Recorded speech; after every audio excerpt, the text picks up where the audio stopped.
US లో doctor గా స్థిరపడాలని అనుకుంటున్నారా? అయితే అతి తక్కువ ఖర్చుతో ఎగ్ప్లస్ తో సాకారం చేసుకోండి. సార్ కరీంనగర్లో తర్వాత ఎక్కడికి వచ్చారు? ఇంపార్టెంట్ అని చెప్పారు కదా, ఇంకొక కేసు కూడా ఇంపార్టెంట్. చెప్పండి. కరీంనగర్లో ఉన్నప్పుడు అంటే ఇన్స్పెక్టర్ కొంచెం మనం SHO తర్వాత ఇన్స్పెక్టర్ కొంచెం మెచ్యూరిటీ లెవెల్ పెరుగుతుంది మనకి. ఫర్ ఎగ్జాంపుల్ అందులో ఇంకొక కేసు చెప్తున్నాను. ఇంకొక బాయ్ ఉంటాడు, అది కరీంనగర్లో మనకి కాశ్మీర్ గడ్డ అని ఉంటుంది పక్కన. దాంట్లో అది ఇంపార్టెంట్, ఇట్లా సెన్సేషన్ కేసు చెప్పాలంటే మీకు ఇంట్రెస్ట్ ఉంటుంది ప్రజలకు కూడా. అందులో ఒక మేనల్లుడు వాడి స్టడీయింగ్ మోస్ట్లీ సెకండ్ క్లాస్ చదువుతుండు పిల్లోడు. వాడు మేనమామ అంటే వాడు ఇంటర్మీడియట్ చదువుతుండు, అప్పుడే కాలేజీకి పోతుండు. వాడికి కొంచెం బైక్ నడపాలని షోకు, మేనమామకి పిల్లలతో ఆడుకుంటాడు, సరదాగా ఉంటాడు. వాడి ఈ సినిమాలు టీవీలు చూసి రిలీజ్ అయ్యి ఆ పిల్లోడిని ఒకరోజు, నేను అది ముందు చెప్తే మీకు మళ్ళీ ఇదైతుంది. ఒకటి వచ్చింది మాకు, ఏది ఒక కంప్లైంట్ వచ్చింది సడన్గా, అంటే మా బాయ్ మిస్సింగ్, ఇంట్లో లేడని. పోయిన తర్వాత ఆ బాయ్ మిస్సింగ్ మేము వెతికినాం, ఏడా దొరకలేదు. వాళ్ళు కంప్లైంట్ ఇస్తారు, మిస్సింగ్ కింద కేసు రిజిస్టర్ చేసిన తర్వాత మాకు అతను ఆ బాయ్ ఎక్కడ కనిపించకుండా మా మీద పోలీసు మీద బాగా ప్రెషర్ ఉంటుంది. మేము బాయ్ మిస్సింగ్ అట్లా మీరు ఏం చేస్తున్నారు, మీరు పట్టుకోవాలి కదా మరి అని. నిజంగానే అది మా బాధ్యత కూడా. అది దొరక మేము అంతా మెసేజ్ ఇస్తాం, అన్ని పోలీసుని అలర్ట్ చేస్తాం, అన్ని చేస్తాం. ఆ కేసు నాకు కొద్దిగా ఇంపార్టెంట్ అనిపించింది కాబట్టి చెప్తున్నాను. ఆ బాయ్ని ఎంత ప్రయత్నం చేసినా మాకు దొరకలేదు. తర్వాత సెకండ్ డే ఆ బాయ్ డెడ్ బాడీ కనిపించింది ఆ కరీంనగర్ అవుట్స్కట్స్లో ముళ్ళపొదలో. కనిపిస్తే అప్పుడు వాళ్ళు మా మీద బాగా పోలీస్ మీద నెగిటివ్ వచ్చింది ఆ ఫ్యామిలీ. అంటే మా మీద దాడి చేయటం అంటే మాటలతోటి అబ్యూజ్ చేయటం. అరే మేము 2 రోజుల కింద మీకు చెప్పాము, మీరేం సహాయం చేయలేరు, పోలీసు బాయ్ని కనుక్కోలేదు, ఇక్కడ శవం అయిపోయిండు, చనిపోయిండు అని చెప్పారు. అంటే ఆ కంప్లైంట్లో వాళ్ళు అది కూడా ఇచ్చారు, బాయ్ మిస్సింగ్. ఏంటంటే ఫస్ట్ మనీ డిమాండ్ చేశారు వాళ్ళు, ఒక పబ్లిక్ బూత్ నుంచి, ఫోన్ నుంచి. అంటే మా వైఫల్యం అన్నట్టు వాళ్ళు కామెంట్ చేసి అదంతా వాళ్ళు కొంచెం పోలీస్ స్టేషన్కి వచ్చి కూడా మా మీద అబ్యూజివ్ లాంగ్వేజ్ యూజ్ చేయటం. సరే అని నేను ఆ కేసు ఇన్వెస్టిగేషన్లో మొదలుపెట్టిన తర్వాత జనరల్గా ఏంటంటే మనం డైవర్షన్ అంటే ఎవరో కిడ్నాప్ చేసి డబ్బుల కోసం అడిగారు, తర్వాత మళ్ళీ నెక్స్ట్ రాలే కాల్ వాళ్ళకి, పైసలు రెడీ పెట్టుకున్నారు పోలీసు చెప్పకుండా. కానీ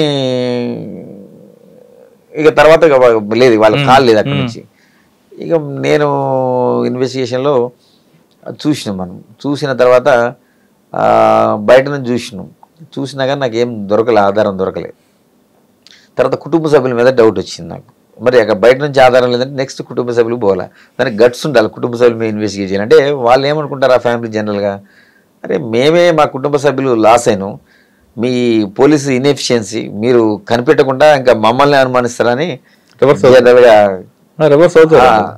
అనేది అవుతున్నారు వాళ్ళు ఇంటికి పోతేనే. కానీ మనం వదిలిపెట్టలేదు అట్లా. మనం పోలీస్ ఇమేజ్ పెరగాలంటే నిజమైన అక్యూజన్ నేరస్తుని పట్టుకోవాలి మనం. నేనేం థింక్ చేసి మా ఇన్వెస్టిగేషన్ స్టార్ట్ చేసిన. మనం ఏంటంటే అప్పుడు ఉన్నాయి కొన్ని యాక్చువల్గా సీసీ కెమెరాల ఇంపార్టెన్స్ గురించి మీకు చెప్పడానికి చెప్తాను.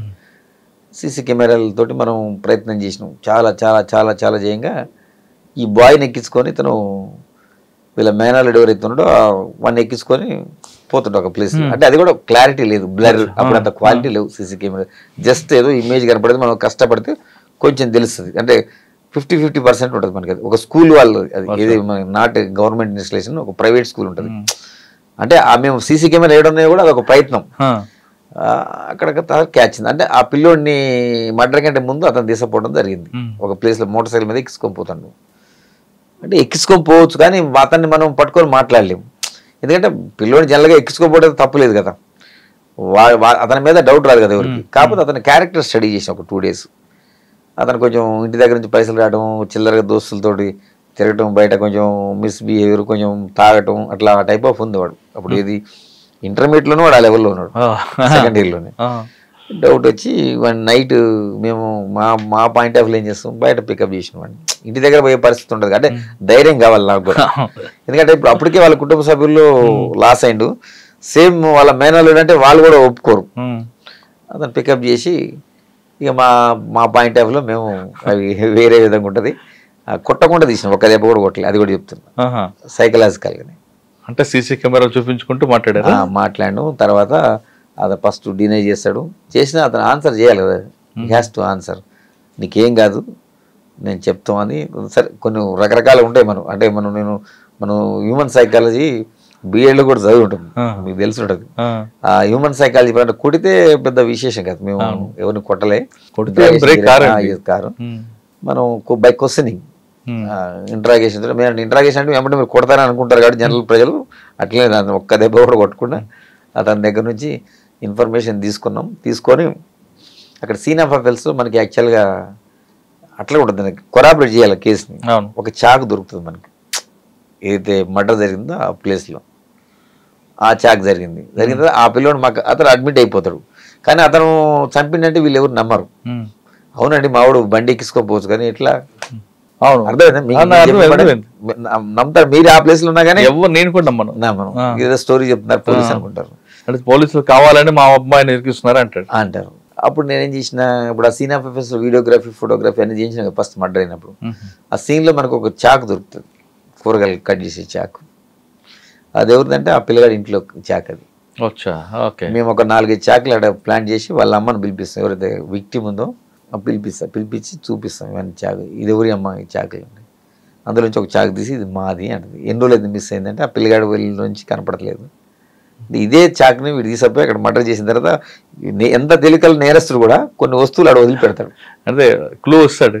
ఇతను ఏం చేసిండు యాక్చువల్గా ఆ పిల్లని పికప్ చేసిండు, ఆ చెట్ల కాడ కట్టేసి అన్నీ ఉంటాయి, కొంచెం ఫారెస్ట్ లెక్క ఉంటుంది, అందులో కట్టేసి పబ్లిక్ బూత్కి వచ్చి ఫోన్ చేస్తాడు, ఏది నాకు ఇన్ని పైసలు కావాలని డిమాండ్ చేస్తాడు, వాళ్ళ బావకే చేస్తాడు. కానీ వాడికి వాయిస్ గుర్తుపట్టలే, అతను చేంజ్ చేసి మాట్లాడాడు. తర్వాత మళ్ళీ వాడికి ఏం డౌట్ వచ్చిందంటే, ఎస్ నేను డబ్బులు అడిగినా, మళ్ళీ ఇంటికి పోయిన తర్వాత నానా చెప్తా అంటాడు కదా, తీసుకొచ్చి ఫారెస్ట్లో కట్టేసింది కదా, వాడికి అప్పుడు అనుమానం వచ్చింది. ఫస్ట్ నేరం మొదలు పెట్టినప్పుడు అర్థం కాలేదు వానికి, తర్వాత ఏం డౌట్ వచ్చింది, ఒకవేళ నాకు పైసలు ఇచ్చిస్తారు కానీ ఈ పిల్లగాడు రిలీజ్ చేస్తారు, ఇంటికి పోయిన తర్వాత నేను చెప్తా అంటాడు కదా, అమ్మ చెప్తా అంటాడు కదా, అందుకని అది తట్టుకోలేక వాడికి డౌట్ వచ్చి అప్పుడు చంపేస్తాడు కదా. అయ్యో, ఇంట్లో తీసుకొచ్చి కిడ్నాప్ చేస్తాడు, కత్తి కోసం ఇంటికి వస్తాడు.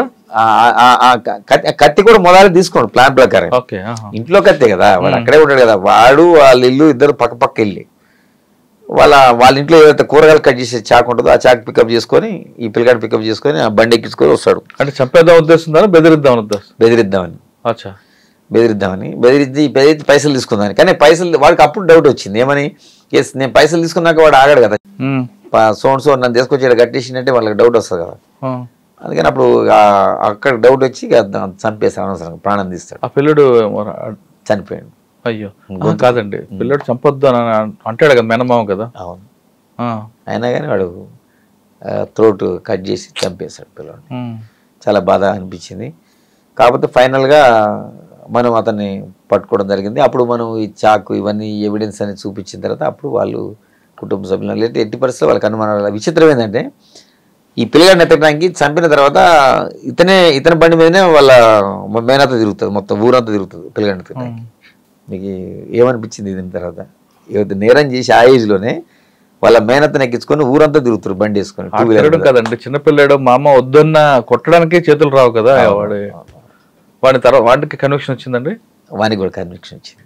సార్ కరీంనగర్ తర్వాత ఎక్కడికి వచ్చారు? దాని తర్వాత నేను ఇంటెలిజెన్స్కి వచ్చాను, హైదరాబాద్కి ఇంటెలిజెన్స్కి వచ్చాను. దాని తర్వాత వచ్చి ఇక్కడ ఒక 5.5 years ఇంటెలిజెన్స్, మెయిన్ ఇంటెలిజెన్స్లో ఇదే వెస్ట్ జోన్ అంటే టోటల్గా జూబ్లీస్, బంజారీస్, పంజాగుట్ట, ఎస్ఆర్ నగర్, గోషామల్, ఆసిఫ్ నగర్ ఇదంతా వస్తుంది వెస్ట్ జోన్ అంటే. అంటే కరీంనగర్ తర్వాత ఎక్కువ కాలం వెస్ట్ జోన్లో పనిచేశారు మీరు? ఎగ్జాక్ట్లీ 5.5 years చేశాను. దాని తర్వాత ప్రమోషన్ వచ్చిన తర్వాత ఏసీపీగా ఫస్ట్ లా అండ్ ఆర్డర్ జూబ్లీలు చేశాను. దాని తర్వాత నెక్స్ట్ మళ్ళీ లా అండ్ ఆర్డర్ నుంచి ట్రాఫిక్. సార్ జూబ్లీస్ లో ఎలాగుంటుందండి పరిస్థితి? ఎందుకంటే ఇక్కడ ఎక్యూజ్డ్ హై ఇన్ఫ్లుయెన్స్ ఉంటాడు, కంప్లైంట్ హై ఇన్ఫ్లుయెన్స్ ఉంటాడు. అసలు కంప్లైంట్ పొల్యూషన్ రాకముందే పలానా వ్యక్తి వస్తారని మీకు ఫోన్ వస్తుంది, వాడిని పికప్ చేయకముందే పలానా మనోడైన ఫోన్ వస్తుంది. ఈ ప్రజలు ఎలా తట్టుకుంటారండి జూబ్లీస్ లో? మూవ్మెంట్ ఉంటుంది. మనం సిన్సియర్గా ఉంటే అట్లా ఏం జరగదు. కొంచెం మనం మిగతా పోలీస్ స్టేషన్ లో పోల్చుకుంటే జూబ్లీస్ మాత్రం కొంచెం ప్రజలు ఎక్కువ ఉంటారు, హైలీ ఇన్ఫ్లుయెన్స్ ఉంటారు. ఫర్ ఎగ్జాంపుల్ మీకు ఒకటి చెప్తా ఎగ్జాంపుల్, అంటే అది జనరల్గా ఏంటంటే మనం ఇన్వెస్టిగేట్ అంటే ఇక్కడ ఆఫీసర్స్ అప్పుడు మన సివి ఆనంద్ సార్ మాకు సిపి హైదరాబాద్ సేమ్ సారే ఉండే అప్పుడు, మధ్యలో తర్వాత సార్ ట్రాన్స్ఫర్ అయిన తర్వాత మన ఎలక్షన్ టైంలో సార్ మారిండే అప్పుడు, సో మారి తన ఈసారి సందీప్ శాండిలే సార్ వచ్చారు. ఆ సార్ తర్వాత మళ్ళీ నెక్స్ట్ శ్రీనివాస్ రెడ్డి సార్ కూడా వచ్చారు, ఆ సార్ పీరియడ్ కూడా చేశాను. అంటే వస్తుండే ఇంపార్టెంట్ మీరు అన్నట్టు కేసెస్ చాలా ఇంపార్టెంట్, ఫైనాన్షియల్ తర్వాత వేరియస్ థింగ్స్ వస్తుంటాయి. కానీ మనం కొంచెం అందరితో కూడా మర్యాదగా మాట్లాడాలి. నా ఫస్ట్ నుంచి కూడా నేను ఎవరిని కూడా అబ్యూజివ్ లాంగ్వేజ్ వాడాను నేను, ఎందుకంటే మాట్లాడితే అడ్వాంటేజ్ తీసుకుంటారు. ఇలా పోలీసులు కొంతమంది తెలిసి తెలియక మాట్లాడుతుంటారు, కానీ ఇట్స్ నాట్ కరెక్ట్. అంటే మై పాయింట్ మీరు మాట్లాడకపోయినా మిమ్మల్ని ట్రాప్ లో పెట్టడానికి చాలా మంది ఉంటారు జూబ్లీహిల్స్ లో, మరి అటువంటి ట్రాప్ లో పడలేదా? ఆఫర్ ఎప్పుడు జరగలేదు. కానీ ఎక్కువ ఉంటాయండి, హనీ ట్రాప్స్ ఉంటాయి అండ్ చాలా వేరియస్ క్రైమ్స్ ఉంటాయి ఇక్కడ. ఇక స్టేట్ లో ఈ 2 స్టేట్లకు సంబంధించిన వాళ్ళందరూ కేంద్రీకృతమైనది జూబ్లీహిల్స్, ఫిలిం నగర్ జూబ్లీహిల్స్ అంటే 2 PSలు వస్తుంటాయి. సార్ మీకు జూబ్లీహిల్స్ లో బాగా గుర్తుండిపోయింది సార్, ఎందుకంటే మీరు 2 స్టేట్లకు సంబంధించిన వాళ్ళు చూసారు కాబట్టి. కేసు ఇన్వెస్టిగేషన్ లో చాలా ఇంపార్టెంట్.